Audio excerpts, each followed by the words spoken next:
Punto palas 12 kaganito nga gabii, dili na magamit ang SIM card number human mapupos ang deadline sa SIM registration. Subling gitataw ni Engineer Felipe Gumalo Jr, Officer in Charge sa Enforcement and Operation Division sa NCC7, nga kutob lang sa alas 11:59 kagabii ang deadline sa SIM registration subay sa nalatid sa balaod.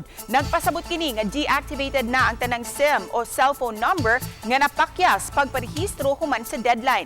Aduna hinooy 5 ka adlaw nga grace period aron ma-reactivate ang numero. Apan, ipaagi kini sa link sa mga telcos nga gihulagway nga hilabihan ka hasol. Pasilaan sa NCC7 nga kung mapakyas human sa 5 ka adlaw, hingpit nang dili magamit ang numero.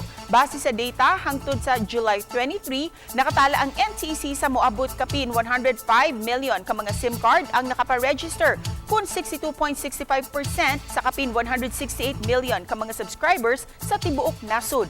Gihulagway nila nga malampuson sa kinatibukan ang SIM registration.